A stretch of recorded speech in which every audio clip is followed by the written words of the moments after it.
हमारी बोडो संस्कृति, जाति और समुदाय के बारे में जानने के लिए आपका स्वागत है और बोडो रहस्यों के बारे में अधिसूचना प्राप्त करने के लिए सदस्यता लें। आज हम जानेंगे हमारी बोडो पोशाक के बारे में, तो आइए जानते हैं। सबसे पहले हम दोखोना के बारे में जानेंगे। दोखोना बोरो महिलाओं की पारंपरिक पोशाक है। सामान्य तौर पर दोखोना की लंबाई और चौड़ाई क्रमशः 3 मीटर और 1.5 मीटर होती है। कभी कभी यह शरीर के आकार पर निर्भर करती है। इसे कमर के ऊपर एक समय में एक घेरा लपेटकर छाती क्षेत्र से लेकर पैरों तक पूरे शरीर को ढकने के लिए पहना जाता है। दोखोना के लिए तरह तरह के अघोर, डिजाइन और विभिन्न प्रकार के रंग बुने जाते हैं। दोखोना मुख्य रूप से 2 प्रकार के होते हैं, सादा दोखोना और डिजाइन किया हुआ दोखोना।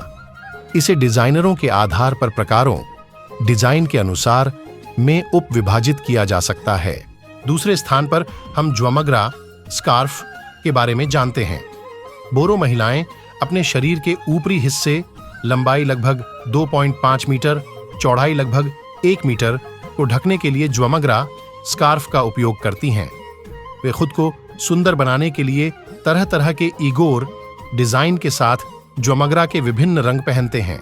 हाजो अघोर पहाड़ी डिजाइन विभिन्न डिजाइनों में सबसे लोकप्रिय डिजाइन में से एक है। तीसरे में हम गमछा के बारे में जानेंगे। गमछा बोरो पुरुष पारंपरिक पोशाक है। आमतौर पर इसकी लंबाई 2 मीटर और चौड़ाई 1.2 मीटर होती है। बोरो पुरुष इसे अपनी कमर के चारों ओर बांधकर कमर से घुटने तक के हिस्से को ढकने के लिए इस्तेमाल करते थे। गमछा अलग अलग रंगों का हो सकता है, लेकिन बोरो गमछा में हरा और सफेद बॉर्डर में सबसे आम रंग है।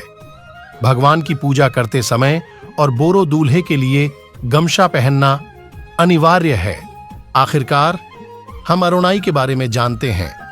अरोनाई एक छोटा स्कार्फ है जिसका उपयोग पुरुष और महिलाएं दोनों करते हैं। अरोनाई बोरो परंपरा का प्रतीक है और इसका उपयोग मेहमानों को उपहार के रूप में सम्मान के साथ सम्मानित करने के लिए किया जाता है। सर्दियों में शरीर को गर्म करने के लिए इसे गर्दन के चारों ओर लपेटा जाता है और आमतौर पर बोरो नृत्य के प्रदर्शन में इसका उपयोग किया जाता है। प्राचीन काल में बोरो योद्धा युद्ध के मैदान में अरोनाई को बेल्ट के रूप में इस्तेमाल करते थे।